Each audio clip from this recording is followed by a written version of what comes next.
the United States deeply regrets the disclosure of any information that was intended to be confidential. Cables that show the U.S. planning for the day North Korea implodes from its own economic woes, which a South Korean official is quoted as saying could happen just 2 to 3 years after the death of the current dictator, Kim Jong-il. Disclosures like these tear at the fabric of the proper function of responsible government. The collapse of North Korea would be a cataclysmic event, and planning in advance makes sense. But the revelation will only fuel North Korea's paranoia. When you take things like that out of context, it certainly, I think, helps no one, but hurts diplomatically.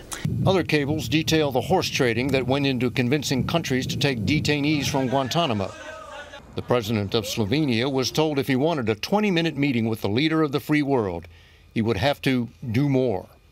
All he got was a photo op. It's tit-for-tat diplomacy that requires some messy work on the part of diplomats, and that includes horse trading that may not be comfortable completely in the light of day, but sometimes is necessary to get things done. Another cable about a suspected shipment of nuclear equipment to Iran almost certainly puts a person's life at risk.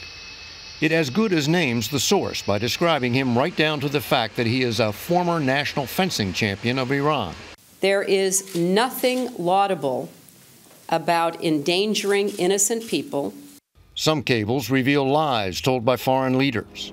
After the U.S. conducted airstrikes against al-Qaeda targets in Yemen, the president of the country told General David Petraeus, "We'll continue saying the bombs are ours, not yours." It puts in black and white the reality of certain positions which are meant to be kept private. Then there's the cable describing Libyan leader Gaddafi's visit to the United Nations.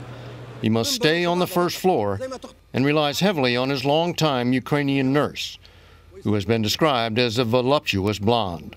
Other cables describe Russia's President Medvedev as afraid, hesitant, Germany's Chancellor Merkel as rarely creative, France's Sarkozy as a naked emperor. At least one of my counterparts said to me, "Well, don't worry about it. You should see what we say about you." The difference is that other governments don't end up with their diplomatic cables all over the internet. Katie?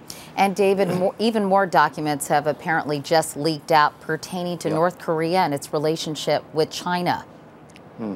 One of them is a secret cable from earlier this year in which South Korea's vice foreign minister not only predicts the collapse of North Korea, but is extremely critical of China, a country the U.S. is counting on to help avoid disaster on the Korean Peninsula. He says China has, quote, no will to use its economic leverage to force North Korea to change its policy. And he calls the Chinese official who is the lead negotiator with North Korea the most incompetent official in China. All right, David Martin reporting from the Pentagon. As always, David, thanks very much.